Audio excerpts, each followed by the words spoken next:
Olá, seja muito bem-vindo a mais um Estudo Central. Como você já sabe, nós estamos durante esse trimestre, esse período que nós estudamos um determinado manual, estudando a respeito do livro de Salmos. Você que nos acompanha já aqui no nosso canal, sabe que nós já passamos da metade do estudo sobre o livro de Salmos esse trimestre. E você que está sempre aí, já curtiu o nosso canal, já mandou, compartilhou esse vídeo com seus amigos. Se ainda não, dá tempo, se inscreva no nosso canal para receber todas as informações que as atividades que são produzidas aqui no nosso canal. Nós vamos estudar hoje, ainda dentro do livro de Salmos, o 8º tema, que tem aqui como enfoque a sabedoria para uma vida justa. Mas, antes de darmos início aqui ao estudo em si, queria dar um alô para aquelas pessoas que estão sempre nos acompanhando, que deixam comentários no nosso canal, que mandam aí mensagens, pedidos de oração. Nós temos aqui a dona Maria Candelária, que nos acompanha de Corumbá, Mato Grosso do Sul, Vicente Matos Marinho, de Lajeado, no Tocantins. Temos também a Dioneia Progênio Miranda, de Cameta, no Pará, o senhor Josenildo, que nos acompanha do Alagoas, e a Geni Welder, que nos mandam mensagens lá de Portugal. Vocês sejam sempre muito bem-vindos, continuem acompanhando conosco aqui o Estudo Central e também compartilhando com seus amigos. E para o estudo de hoje, eu estou aqui acompanhada de 2 anciãos da igreja, né? O doutor Pablo Canales, ele é médico, psiquiatra, mora ali na região de Hortolândia, né? Frequenta a igreja lá e está hoje aqui conosco para nos abençoar aí também, trazendo a palavra. Seja muito bem-vindo, doutor Pablo. Temos aqui conosco hoje também o primeiro ancião aqui da nossa igreja, Ismael Ezequiel. Seja muito bem-vindo, para que nós possamos desfrutar de momentos inspiradores também aqui para o estudo da palavra de Deus. Olá, Dani, aqueles que nos acompanham, doutor Pablo. É um prazer estar aqui mais uma vez estudando a palavra de Deus, né? Como é bom a gente poder compartilhar. E esse trimestre tem sido uma bênção, né? Estudar sobre Salmos é muito bom. E para iniciarmos então propriamente dito, queria pedir para o doutor fazer uma oração. Vamos orar. Senhor e Pai, muito obrigado porque estamos juntos, que Teu Espírito Santo esteja com a gente para fazer a Tua vontade, poder passar um momento muito bom estudando a Tua palavra e que realmente chegue o que a gente vai estudar, vai entender, para o coração das pessoas que mais precisam e também para pessoas que por aí vão precisar em um tempo, que não é agora, mas que vão usufruir da Tua palavra, do poder dela, para benefício da vida delas. Amém. Em nome de Jesus, amém. Amém. Amém. Bom, o tema, como eu citei, é sobre a sabedoria para uma vida justa. É comum, quando a gente ouve falar a respeito de sabedoria, pegar alguns conceitos do dicionário, ou conceitos de cunho popular, né? Então, aqui tem alguns comentários. Conjunto de conhecimentos que se desenvolve dentro de uma determinada sociedade, a sensatez no caso de uma ação ou de uma decisão, qualidade de experiência, e sempre eles associam sabedoria ao conhecimento, né? Uma decisão sábia, algo que você tem que escolher ali, ou até mesmo uma competência a respeito de alguma coisa em alguma área. Mas, quando a gente se volta aqui para estudar a Bíblia, os Salmos especificamente, a gente vem para um outro tipo de sabedoria, que é a sabedoria divina, a sabedoria bíblica. E, lógico, também relacionado com esses temas, né, com conhecimento e tal, mas ela vai além disso, né, que essa sabedoria ela está relacionada com a vida cristã, com decisões, com atitudes que a gente tem que tomar para que a gente possa se relacionar e permanecer firme com Deus. Então, aqui, na introdução da lição, tem uma outra definição aqui. A sabedoria para uma vida justa é adquirida através da dinâmica da vida com Deus em meio aos desafios e tentações. Então, a gente vai ver aqui que o cristão, mesmo tendo um bom relacionamento com Deus, ele não está livre de desafios e de tentações. Como ele pode aplicar essa sabedoria para se manter firme mesmo em meio a esses desafios? Tem uma coisa interessante que você falou, que normalmente na minha área é muito mais poderoso enfrentar a necessidade de alguém e a gente não saber o que fazer. Como assim? Você vai no médico e o médico não sabe o que fazer, não sabe o que falar? E agora?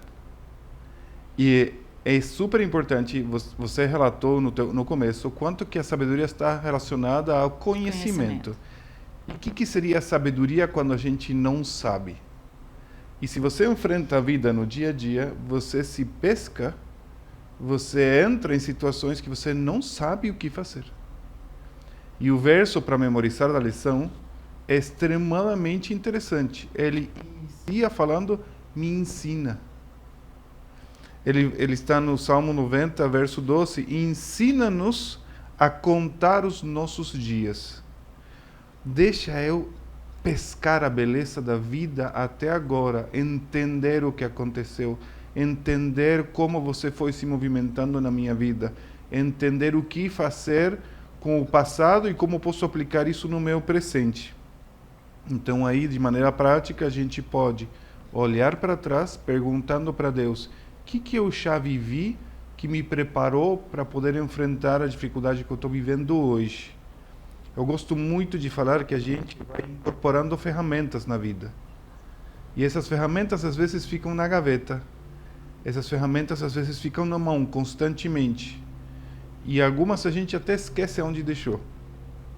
Mas a gente vai se formando na vida cheio de ferramentas, cheio de coisas. Mas a pessoa que não é sábia não é uma pessoa que quer entrar como aluno em uma situação, tá? Ela quer mostrar que ela sabe. Acho que também a sabedoria aqui, como o Dr. Pablo colocou, seria a sabedoria da humildade, né? De entender que eu preciso saber que eu não sei e pedir principalmente orientação a Deus. Como você disse, a orientação bíblica, né? A lição fala um pouco aqui, um pouco na parte já de domingo, né? Guardar no coração as palavras de Deus. A sabedoria não é você seguir as regras, fala acerca dos mandamentos, eu vou seguir os mandamentos só por seguir. Não, eles têm que fazer parte da minha vida, é você aplicar. Porque às vezes tem a diferença entre sabedoria e inteligência. Inteligência é você adquirir conhecimento. A sabedoria é você saber aplicar esses conhecimentos adquiridos durante a vida. Então a Bíblia aqui ele é muito clara, né? O guia de estudo ele traz essa noção, né? O que eu tenho que fazer com a sabedoria? Eu tenho que internalizar. O que eu tenho que fazer com as instruções de Deus, os mandamentos de Deus? Eu tenho que internalizar em mim para ser um estilo de vida. É isso ser sábio, né? Eu não depender de regras. Eu faço porque para não vou ser punido. Não, eu faço porque é o meu estilo de vida. Eu vou aprendendo com isso. Então a gente pode entender que essa sabedoria que Deus nos pede, que Ele nos dá, inclusive, é contrária à sabedoria que o mundo prega, no sentido de conhecimento, Deus ser superior, né, aos outros naquele conhecimento. Deus nos pede a humildade, como vocês colocaram aqui, para que, através do relacionamento com Ele, nós possamos adquirir essa sabedoria que Ele pode nos dar. Exatamente por isso, no Salmo 119, o verso 161, fala, príncipes me perseguem sem causa, porém, o que o meu coração teme é a tua palavra. No dia domingo, a gente combinando exatamente isso. O que acontece quando o mundo me leva a pensar outra coisa e eu me afirmo aonde? Qual é a minha fonte de conhecimento? Aonde eu quero fazer crescer a minha sabedoria? Tá? Vai ser nas coisas porque fala príncipes, não fala qualquer pessoa. No sentido de, são pessoas instruídas. Estudadas, né? Eles sabem muito bem. E a gente enfrenta muito bem critérios muito bem colocados. Mas qual é a fonte da sabedoria correta? Aonde eu coloco o alicerce, da onde eu me nutro, aonde estão as minhas raízes de conhecimento? É na tua palavra. Por quê? Porque não tem nada mais firme que isso aqui. E a gente consegue enfrentar pensadores entendendo que o que a Bíblia fala é o que vai nos trazer tranquilidade, paz e momentos de decisão corretos em situações conflitivas. Cada semana que a gente estuda o livro de Salmos, a gente verifica que a questão principal ali é o relacionamento. Então, para a gente desenvolver essa sabedoria, a fé e outros fatores que já foram tratados em semanas anteriores, todos eles acabam pontuando ali a vida diária de fé, né? E essa fé, ela nos mostra que sem Deus a gente também não consegue fazer nada, né? E aí, dentro da parte humana, a gente conquista coisas, faz a nossa parte, estuda, vai atrás do conhecimento em si também, mas a gente acaba concluindo que a nossa vida não deixa de ser efêmera. A vida aqui na Terra, mesmo conquistando coisas, tendo títulos até mesmo, isso não nos prepara, né? E acaba nos mostrando, quando a gente se relaciona, né, de forma real com Cristo, que o nosso tempo, os nossos dias não são nada perto da eternidade, né? A luz da eternidade. Então, dando sequência aqui, o Salmo 90, ele coloca aqui a questão: ensina-nos a contar os nossos dias, que foi o verso inicial, né? O capítulo 90, versículo 12. Como que nós podemos nos lembrar? O Dr. Pablo, no começo, já colocou um pouquinho disso, falando a respeito desse verso especificamente, mas como que isso nos mostra o quão breve, o quão simples nós somos perante de toda a eternidade, de todo o plano que Deus tem para nós. Meu avô ia fazer 90 anos. E eu estava com vontade de fazer uma música para ele. A gente faz loucuras quando também. Não... Então, eu gosto de escrever música. Deus me abençoa com a sabedoria dele. Amém. E aí eu tenho a sabedoria de me unir com pessoas que sabem fazer música. E aí a coisa fica melhor. Aproveita. E eu falei, não, vou fazer uma música para ele. E sentei com ele no quintal da casa dos meus pais. Ele estava lendo a Bíblia, libanês. Ele leu a Bíblia 137 vezes, literalmente, e de ida e volta, porque em árabe é de direita e esquerda. Então ele literalmente leu ao contrário, de trás para frente para a gente. E eu falei para ele, vô, o que você perguntaria para Deus? E ele me falou, eu? Perguntar nada. Quem sou eu para perguntar alguma coisa? Ele é Deus, Pablo. A gente é um ser humano. Agora, pedir eu peço. E o que eu quero pedir é que Ele não me deixe. A vida é muito curta. Eu vou fazer 90 anos agora. Passou rapidinho. É como a neblina da manhã, como uma grama que cresce. Aí um pouquinho de terrinha que foi para o teto de uma casa, com uma sementinha, pegou uma raizinha e cresceu. Mas hoje está, amanhã deixa de estar. E o Salmos 90 traz isso, né? Quão breve é a vida do ser humano e quanto a gente tem que aproveitar a vida pensando na eternidade para usufruir do tempo que a gente tem aqui para poder ir para lá. E ele me pediu, eu quero que ele não me deixe, porque a única garantia que eu tenho de que isso aqui não seja somente isso aqui e eu possa ir para o céu. Amém. E em contraste, né, com a efemeridade do ser humano, né, que nós somos seres finitos, o Salmo 90 ele faz uma apresentação um pouco de Deus, né? O tempo para Deus. Aí o 94. Pois 1000 anos aos teus olhos são como um dia de ontem que se foi como uma vigília da noite. Então, aqui, o Dr. Pablo falou do seu avô com 90 anos, né? As pessoas, quando chega aos 100 anos, aos nossos olhos, nossa, viveu bastante. Mas aqui o salmista fala que para um dia é como se fosse 1000 anos para Deus, né? Então, a gente vê o tamanho que é Deus. Então, eu não consigo entender Deus. Mas o que o salmista, a lição, o guia de estudo nos traz? Mas, mesmo a gente tendo uma vida curta, conta os seus dias, veja o que Deus te fez e o que Ele vai fazer por você. Então, mesmo que você talvez esteja passando por um momento de ansiedade, de tristeza, vendo que a vida já passou, talvez esteja falando por esse momento, alguém já está talvez num leito de morte, alguém que esteja já com seus dias, no final dos seus dias aqui nessa terra, nós temos uma esperança, porque para Deus nós teremos a esperança da eternidade, porque Deus é eterno, Ele é infinito, né? Então, isso é muito importante para a gente ter sempre essa noção, né? E aqui comenta também que viver com sabedoria significa viver com a consciência de que a vida é transitória. E isso nos leva à fé e à obediência, né? Então, que nós possamos sempre nos lembrar disso. Apesar das tentações, dos desafios que enfrentamos, há algo muito maior que Deus está preparando para cada um de nós, né? E que o sofrimento, esses desafios vão ficar para trás. E, desculpa te interromper, Pois entendendo isso, o dia de terça-feira faz todo sentido para o que a gente vem conversando, porque de repente, nessa brevidade da vida, Deus coloca algumas pautas de treinamento. Porque a gente fala, não, Deus está me testando, Deus está apertando aqui o sapato para ver para onde eu saio. Não, são pautas de treinamento. Treinamento por quê?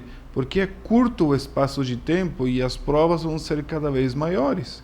E a gente precisa poder estar preparado para enfrentar a circunstância. Como acontece de um dia para o outro, você percebe que você tem que enfrentar um desafio e você não estava preparado. A gente sabe o que é isso, né? Hoje de manhã a gente enfrentou isso. E agora? O que a gente faz? Tem que enfrentar. Senhor, oração e vamos em frente. Por quê? Tem que fazer.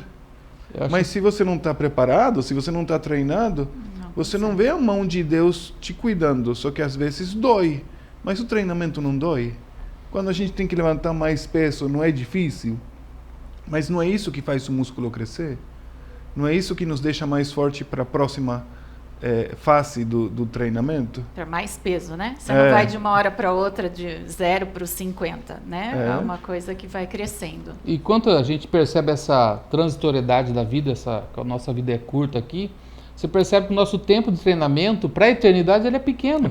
Mesmo aquele que vive 100 e poucos anos, né, que para a gente hoje é muito tempo, ele é pequeno, porque nós teremos a eternidade depois para viver, escrutinar, né, o que Deus tem para nos oferecer.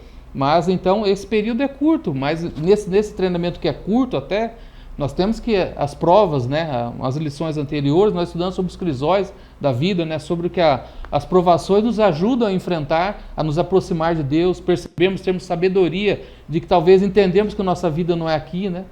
Então essas dificuldades nos ajudam a entender isso também. E a Bíblia mostra isso também através de desafios que alguns personagens passaram, né? A gente vê, por exemplo, a história de José, né? Ele cita aqui o exemplo de José, que ele só conseguiu se manter porque ele confiava que, independente do que estava acontecendo ali, Deus estava com ele e tinha um plano para ele.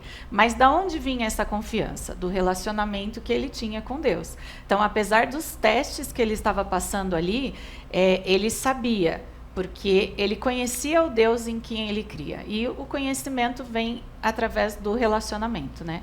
Sem nos relacionarmos, a gente não vai conseguir conhecê-lo também. E, ao mesmo tempo, nos prepara para entender que, mesmo sendo muito mais fácil e mais legal e mais interessante o caminho que o inimigo pode nos oferecer, quando Deus ele nos coloca numa situação de preparo, de fortalecimento, não sempre é tranquilo, de boa, como a gente quer, como a gente gostaria.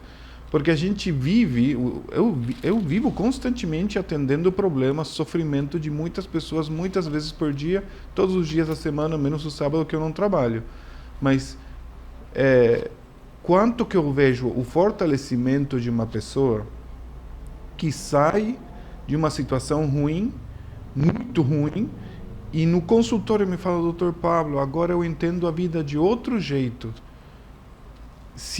Aí a pergunta fácil e se você não tivesse vivido isso? Você acha que você teria esse nível de maturidade, de sabedoria?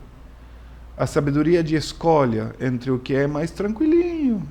A quarta-feira da lição fala assim, o engano do inimigo. Trazer coisas mais... Isso aqui você não precisa sofrer. Vem cá. Eu vou cuidar de que você tenha uma vida do jeito que você quer. O que você quer? O que teu coração te fala? Não pergunta o que Deus quer para a tua vida. Não pergunta o que é necessário para você estar melhor e poder usufruir da eternidade. Não olha para frente, olha para agora. Pensa em que você quer agora. E é difícil enfrentar isso quando você passa por sofrimento. As pessoas pedem, deixa eu descansar. E se não for possível? E se Deus falar, aguenta um pouquinho mais, vai agora. Parece que a gente não vai conseguir, né? Não sei se vocês tiveram alguma vez que ir no fisioterapeuta. Eu tenho 2 hernias de disco.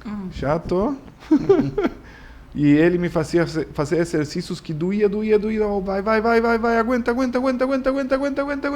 Um pouquinho mais, não aguento, solta. Não, vai. E parece que quando ele vai soltar, ele continua apertando. E aí você fala, e depois vem o alívio. E se não tivesse feito fisioterapia? Hoje eu não levanto essa cadeira. Hoje eu levanto porque eu fiz aquilo. A dor gerou um benefício, né? É interessante que a lição aqui trata do Salmo 141. Recomendo que você leia depois ele na íntegra. É um salmo muito bonito, que fala a respeito do desejo do salmista. O que ele queria? Ele pediu o livramento da tentação. A gente normalmente, quando ouve a respeito do livramento da tentação, você imagina da tentação externa, e está correto, me livra da tentação, talvez dos olhos, das tentações externas. Mas a lição traz um tema muito interessante, é livrar-nos das tentações internas. O nosso coração é enganoso. Então, olha a dualidade, né? Além de eu ter que pedir para Deus, né, sabedoria para que eu possa superar as tentações que vêm de fora, né? Mas também as tentações que vêm de dentro. A gente nasceu em pecado, né? O salmista diz, em pecado concebeu a minha mãe. Então nós nascemos nesse mundo de pecado. E nós temos que ter essa consciência, essa sabedoria de pedir para Deus nos livrar das tentações que nós temos também, né? E às vezes a gente não percebe pequenas situações, né? Porque aqui cita que essa questão é gradativa, é progressiva, né? Então, um dia, hoje eu não estou com vontade, hoje eu estou com uma preguicinha, vou deixar para amanhã. Aí começa num dia, amanhã eu leio, eu estudo, então tá tudo bem. Aí depois já pula 2 dias. Mas depois, no fim da semana, eu vou ler. É a mesma coisa que estudar lição, né? Hoje não, amanhã eu estudo toda, no fim de semana eu estudo a semana inteira, não tem problema. Aí você começa a deixar, daqui a pouco você não quer vir mais na escola sabatina, chega um pouquinho mais tarde.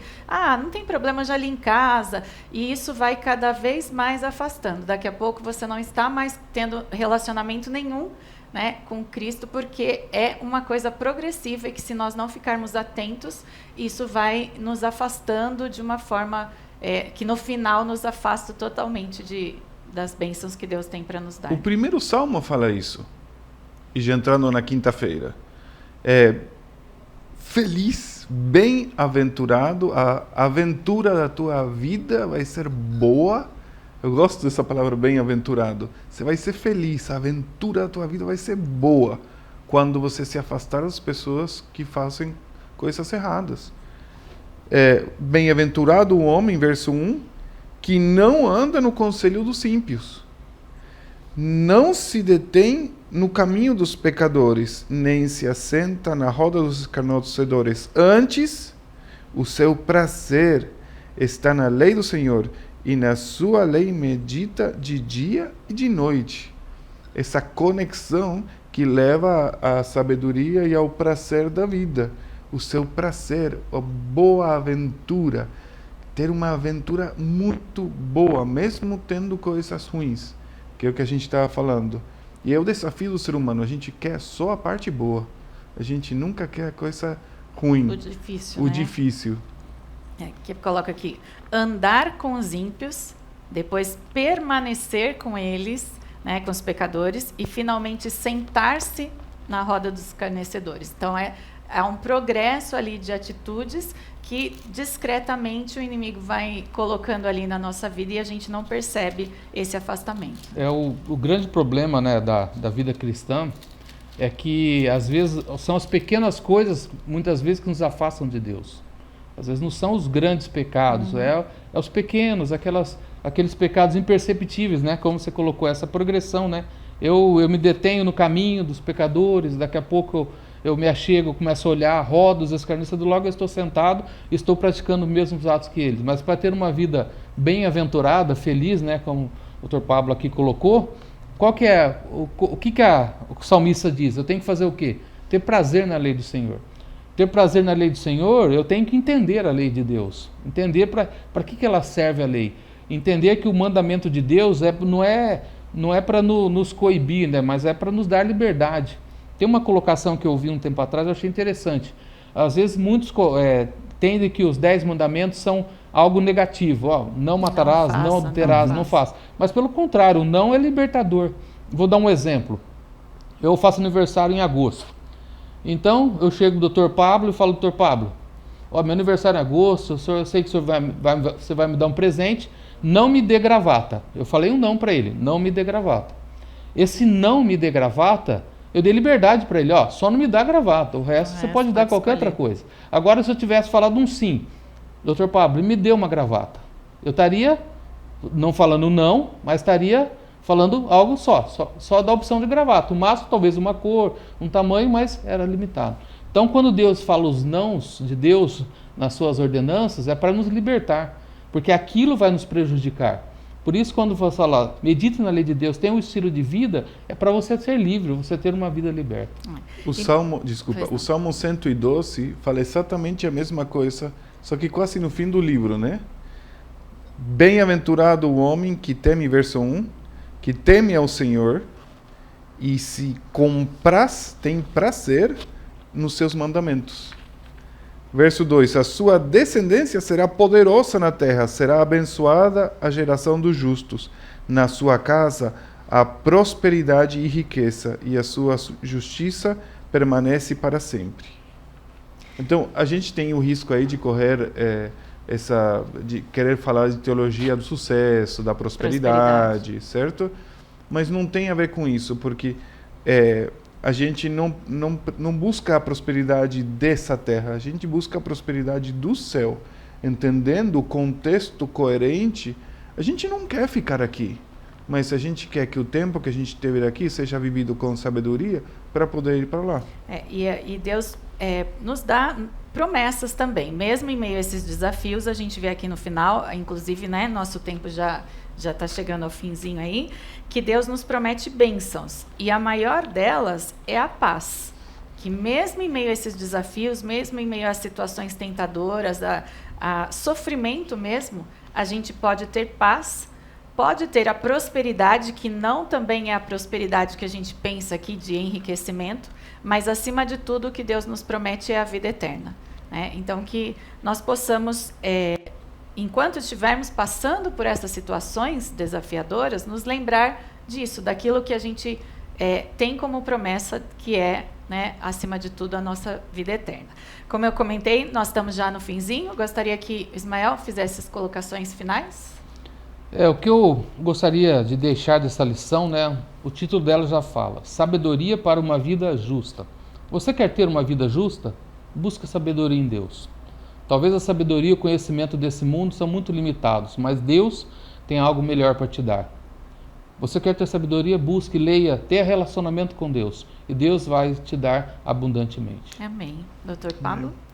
Eu amo a loucura de Paulo, que ele fala, para mim a vida é Cristo, e morrer nunca vai ser um problema, porque ele entendia muito bem que o que ele precisava fazer tinha que fazer sentido para a eternidade. Outra coisa não valia a pena. Então a união dele era com Cristo. Nada era mais importante do que isso. Amém. Ismael, você pode fazer oração, por favor? Claro. Vamos orar. Querido bom Pai, nós agradecemos por esses breves momentos que passamos aqui estudando a Tua Palavra. Tua Palavra é infinita, a Tua Palavra nos alcança, Senhor. Por favor, que nós possamos internalizar e, acima de tudo, colocar em prática aquilo que temos aprendido. Amém. Que possamos ter uma sabedoria vinda de Ti para ter uma vida justa, digna, com princípios. Por favor, nos despede em paz, que possamos ter sempre a Sua presença ao nosso lado. Nos guie e nos livre do mal. É isso que eu te peço por Jesus. Amém. Amém. Muito obrigada pela presença de vocês. Obrigada também a você que esteve conosco. E eu te convido a ler um pouquinho mais a respeito dos Salmos, a conhecer um pouquinho mais e a compartilhar também com as outras pessoas. Nos vemos no próximo estudo.